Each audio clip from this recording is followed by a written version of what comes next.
जय श्री कृष्णा। बहनों भाइयों, आज हम चर्चा करेंगे भाग्येश पर।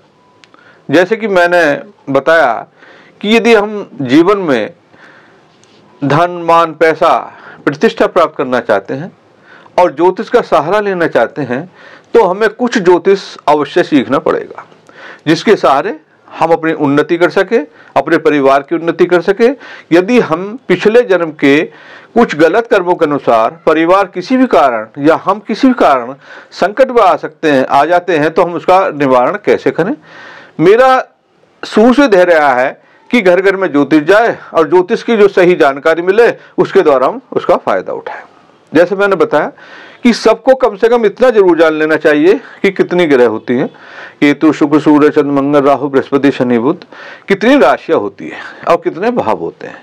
इन्हीं से हमारा जो वैदिक ज्योतिष प्रारंभ होता है। आज हम चर्चा करेंगे भाग्येश का। हर जो एक्सपर्ट एस्ट्रोलॉजर होता है वो सबसे पहले कुंडली पर निगाह गिरता भाग्य का। कहते हैं देसी भाषा में, बिगर भाग्य फिरे भाग पिए जैसा। मतलब सपोज दैट यदि किसी कोई भी जातक भाग्य का कमजोर है तो उसमें जीवन में परेशानियां समय समय पर आती रहती है और परेशानी अधिक, सुख कम।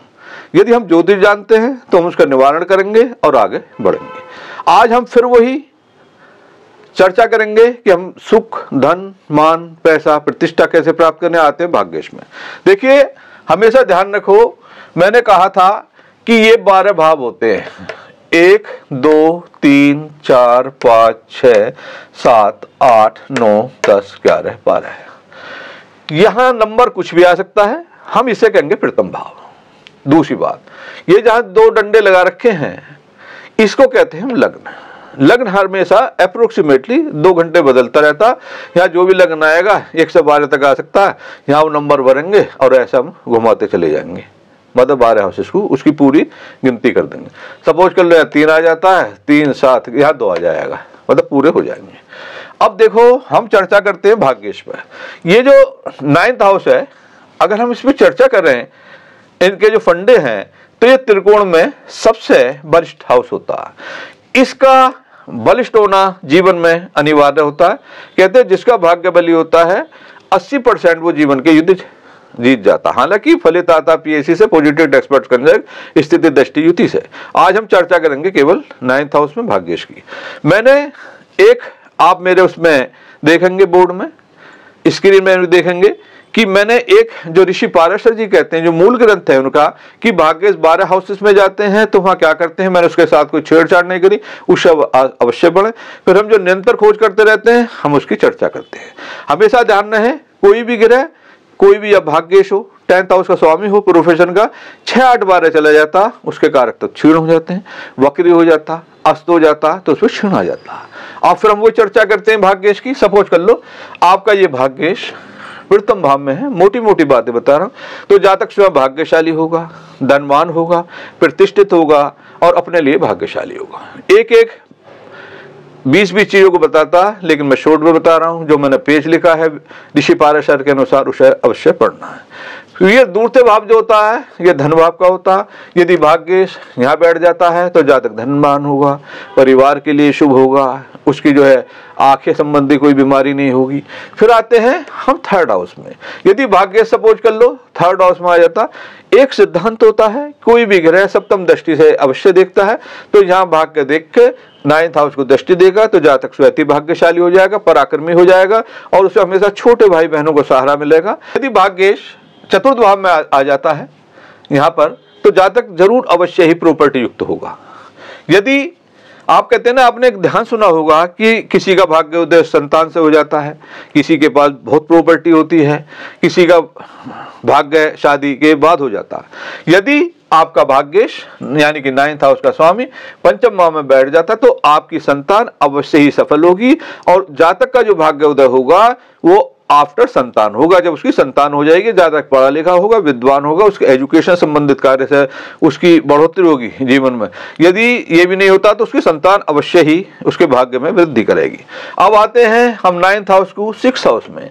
अब देखो, मैं पहले ही बताया था, एक फंडे होते हैं याद करने के। जब भी कोई ग्रह 6-8 बार चला जाता है उसके कारक तत्व कमजोर हो जाते हैं।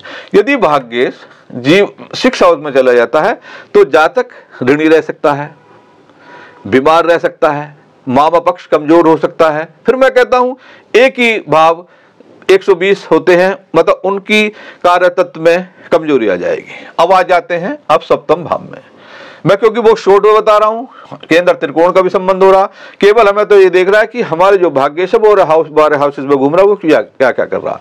यदि भाग्येश आ जाता है सप्तम भाव में तो जातक शादी के बाद उसका भाग्योदय होगा। लेकिन ध्यान रखें, जब हम द्विविवाह के कॉम्बिनेशन में आते हैं, यदि 9th हाउस का स्वामी 7th हाउस में चला जाता है तो जातक के द्विविवाह योग हो जाते हैं।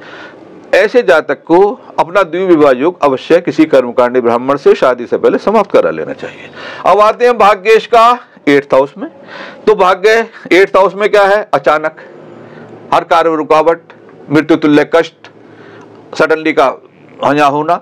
तो जातक भाग्य का कमजोर हो जाएगा, लेकिन आयु अधिक हो जाएगी। उसे अचानक कोई भी प्रॉपर्टी मिल सकती है, लेकिन ध्यान रहे भाग्य का कमजोर हो जाएगा, जीवन में परेशानियां चलती रहती है। अब आते हैं 9th हाउस का स्वामी 9th हाउस में चला गया तो जातक भाग्यशाली होगा, धार्मिक होगा, फादर के लिए शुभ होगा, प्रतिष्ठित होगा, देश विदेश में उसका नाम भी हो सकता है। यदि वो वर्गों में छीण ना हो, अपने अंशों में मजबूत हो, तो जातक खूब नेम फेम धन मान पैसा प्रतिष्ठा होगी। अब आता है 9th हाउस 10th हाउस में, इसे राज्य भी कहते हैं, प्रतिष्ठा भी कहते हैं, कीर्ति को दूर दूर पहुंच रही है। यदि इसका भी सब अच्छा है, इसका हाउस का स्वामी, तो और अधिकता बढ़ जाती है। लेकिन 10th हाउस में जाके जातक को खूब नेम फेम प्रसिद्धि मिलेगी। यदि जातक का भाग्येश एकादश में भाव चला जाता तो जातक नित्य ही लाभ प्राप्त करेगा। कहते हैं ना किसी को याद ये तो बहुत डेली मतलब धन प्राप्त करता है, तो उसका ये भी कॉम्बिनेशन हो सकता है। फिर हम जाते हैं भाग्येश का 12th हाउस में जाना।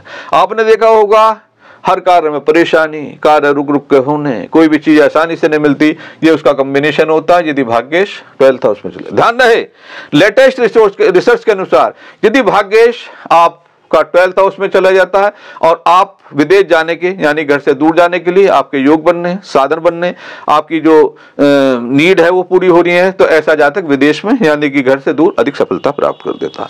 अब हम जाएंगे देखेंगे कि हम इस पर सफलता कैसे प्राप्त करें। फिर आते हैं हम प्रिंसिपल सिद्धांतों में। मैंने बताया यहां कुछ भी नंबर आ सकता है, ये लग्न में डिपेंड करता है। हमें तो केवल जो यहां नंबर आ रहा है उस पर ध्यान रखना है। अब मैंने आपकी सहायता के लिए ये मैंने नंबर लिखे, क्योंकि 1 से ही 12 तक नंबर आएगा। यदि 1 का नंबर है तो ये मेष राशि है, वृष राशि है, हमें जाना है इसके स्वामी में, क्योंकि यहाँ ग्रह ही आएगी, हमेशा ध्यान रखो।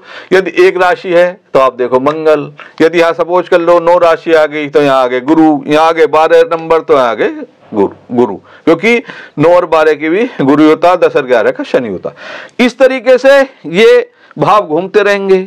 आप देखेंगे बहुत से मुझसे पूछते हैं कि गुरुजी हम रत्न कौन सा पहने। हमेशा ध्यान रखें जो भी ग्रह 6 8 12 में स्थित हो या उनका स्वामी 6 8 12 चला गया, वो कभी ना देखें, उसका रत्न कभी ना धारण करें। अच्छे एक्सपर्ट से सलाह जरूर लें। आप धीरे धीरे देखेंगे कि आप खुद ही एक एक्सपर्ट हो जाएंगे, क्योंकि 6 हाउस पे यदि भाग्येश आ गया तो जातक ऋण लेता रहेगा और वो ऋण पे नहीं होगा, प्रॉब्लम खड़ी हो जाएगी। सप्तम भाव में हो जाएगा, आपके नजदीक स्त्रियां आने लगेंगी, उससे भी आपके चरित्र में बदनामी का भय बना रहेगा। अष्टम में यदि धारण कर लिया तो आपकी आयु भी तो अधिक हो सकती है, लेकिन आपकी बाधाएं अधिक हो सकती हैं। लेकिन जो मैं बार बार कह रहा हूं, जो मैंने ऋषि पाराशर जी के अनुसार जो मूल ग्रंथ है उसके जो कॉम्बिनेशन है, जो ग्रह गए हैं, उसे आप अवश्य पढ़ें, क्योंकि वो मूल ग्रंथ है, ये हमारे अनुभव का आता है। इसी तरीके से हम मिलेंगे इसी ज्ञानवर्धक वीडियो से। मेरा एक ही मकसद है कि घर घर में सही ज्ञान पहुंचे, जिसके द्वारा आप अपना उद्धार करें, अपने परिवार का उद्धार करें, ना करें कोई परेशानी आ जाए तो उसका आप निवारण करें। इसी के साथ वाणी को विराम करते हैं। जय श्री कृष्ण।